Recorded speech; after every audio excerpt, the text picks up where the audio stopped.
Eu quero colocar aí de novo a conversa entre o piloto, porque essa conversa dá um desespero, né, Marcelinho? Dá um desespero. Exatamente. Agora, eu reparei, claro que a gente tem que ver o resto, né, como você falou, o que rolou antes. Mas aqui parece que tá tipo light, eu já estaria gritando, eu tenho que pousar, minimal fuel, o cara tá tipo, Jesus, né? Coloca aí a conversa do piloto do avião e a torre em Medellín, que foi divulgada essa tarde, que revela que Miguel comunicou, sim, a falta de combustível aos controladores, mas de uma maneira diferente do que deveria, e pediu autorização para pousar a aeronave várias vezes. Coloca aí. Foi divulgado nesta tarde, pela Blue Rádio da Colômbia, um áudio da conversa entre o piloto do avião e a torre de controle do aeroporto José Maria Córdova, em Medellín. Na gravação, Miguel Quiroga, que pilotava o avião da Lâmia, pede várias vezes para pousar. O áudio tem 11 minutos e 21 segundos. O primeiro pedido de emergência feito pelo piloto acontece 2 minutos após o início da gravação. Solicitamos prioridad para la aproximación, señorita, se nos ha presentado un problema de combustible. Entiendo, solicita prioridad para su aterrizaje, igualmente con problemas de combustible, ¿correcto? A controladora da torre responde que a próxima chance de pouso aconteceria em 7 minutos. Isso porque haveria outro avião em emergência, um Airbus da Viva Colômbia. La aproximación se estima aproximadamente en 7 minutos. O piloto insiste mais algumas vezes e no 9º minuto da gravação, já em tom de desespero, avisa a torre que está com falta de combustível e pane total. Señorita, Lima India 2933 está en falla total, eléctrica total y combustible. A controladora responde que a pista está livre e com chuva e aciona os bombeiros. Pista libre y esperable lluvia sobre la estación Lima India 933, bomberos alertados. O piloto, então, pede as coordenadas para pousar. 9.000 pies, señorita. Vectores. Está a 8.2 millas de la pista. Jesús.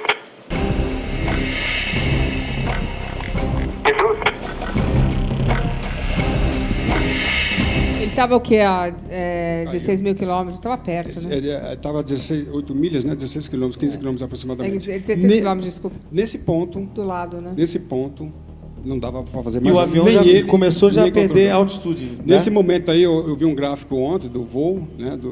Percebe-se que drasticamente ele perde altitude e velocidade. Mas como é que o cara fica 7 minutos calmo enquanto o avião tá caindo? Ele estava, no momento, a 400 e pouco por hora, ele passou rapidamente a 200 e pouco. Ele estava fazendo para decolar. Ele estava fazendo a espera uma velocidade de cruzeiro. Mas ele não viu que estava com problema, gente? Eu não entendo isso. Inexplicável. Tanto viu que ele se desesperou pedindo para descer. Mas eu só que chegou, eu não só sei, que chegou mas num ele ponto, não foi pra chegou pousar? num ponto que ele não tinha, como ele disse ali, ele não tinha mais condição nenhuma motora, técnica. Mas deixou chegar nesse ponto. Deixou porque ele não pode, ele não pode, ele não tem autorização para ir para a pista causar um desastre com um outro avião, que seria uma coisa. Quando ele faz essa declaração, ele não devia nem ter feito a espera. Ele não deveria ter aceitado a espera. Pessoal. Mas é que tinha um outro avião, meu. Então, mas ele outro avião pousava, ele pousava colado. Eu já fiz isso. Não, na realidade você tem razão. Então, ele não estressou, mas aqui, colado. Isso vai ser esclarecido. Dessa posição, tudo que daqui para frente, tudo que nós questionamos é irrelevante.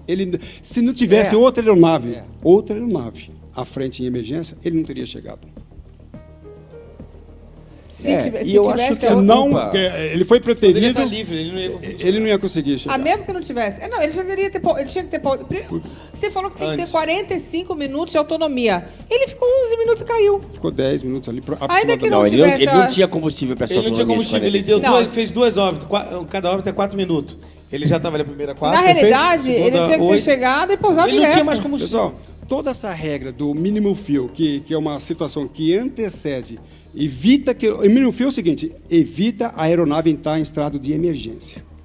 Tá? Ele já declarou. Em emergência, pessoal, essa aeronave, se tivesse emergência, o piloto, emergência em condições normais, né, dentro do parâmetro, tendo abastecido a aeronave com o mínimo necessário, o controlador teria vetorado, ele teria chegado. Não, gente, mais uma coisa. Mas o problema é que não dá. O carro, tanto que ele estava sem combustível e numa velocidade já de 200 e pouco.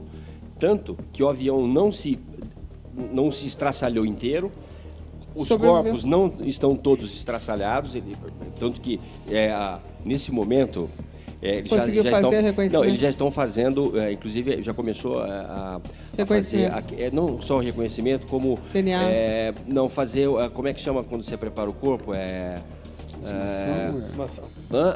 Não, quando você prepara o corpo para que ele demore muito tempo para embalsamar. Já começaram a embalsamar os corpos. Esses corpos virão para o Brasil daqui 3 dias, no máximo, e já estão preparando. Já existe toda uma preparação no estádio da Chapecoense. Lá vai ser feito a primeira apresentação dos corpos, né, de todos. Entendi. Depois cada um vai para o seu estado. Eu só queria aproveitar esse acidente, como perito aeronáutico que eu sou, trabalhei muito e conheço muito bem a mentalidade. Eu tenho 2 livros escritos em 2011, tá? Eu presenciei essa situação em 2002 e muitas outras. Então eu queria emitir aqui um comunicado para a comunidade aeronáutica. Boa. A comunidade aeronáutica é o seguinte, não estou dizendo dos brasileiros, isso aqui, desculpa eu falar isso, eu vou falar isso, muitos não vão concordar. Não se desculpe, não. Não, mas é verdade.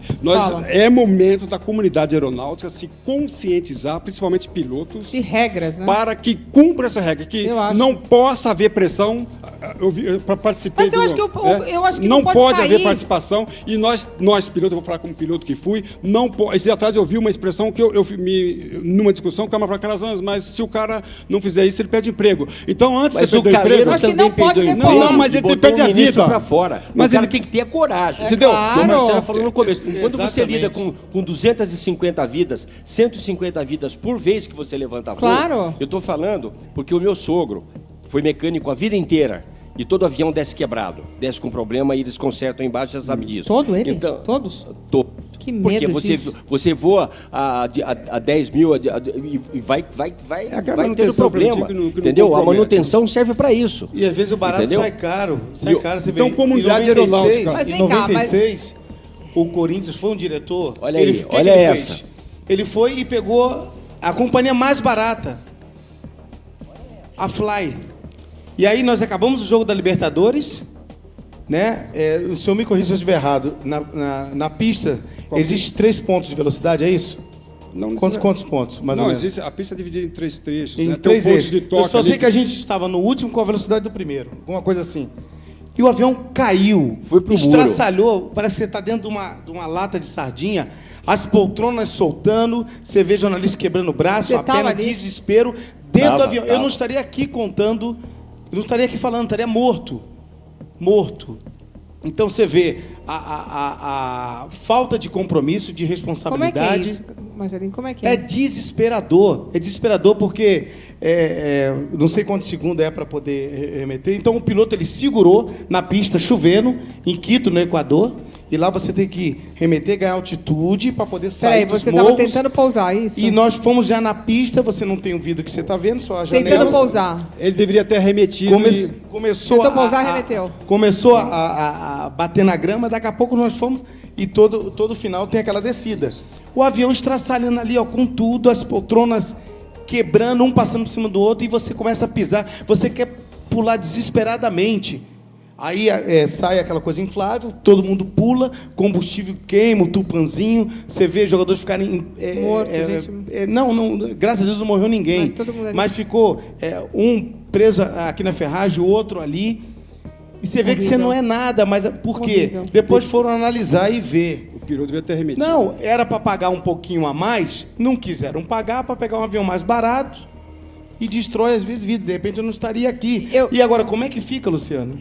Essas famílias. Essa declaração que eu li... De Chapecó, gente. É declaração de piloto, tá? E tem outras declarações e esse avião aqui. Não explodiu, então é uma mentalidade... Esse avião não explodiu porque não tinha mais gasolina. E quando bate no chão, explode. Mas o dele, o do Marcelinho? Não, esse da Chapecoense não explodiu. Se tivesse gasolina, teria pousado. Não explodiu. Porque se bate no chão e tivesse gasolina, tivesse um problema só elétrico...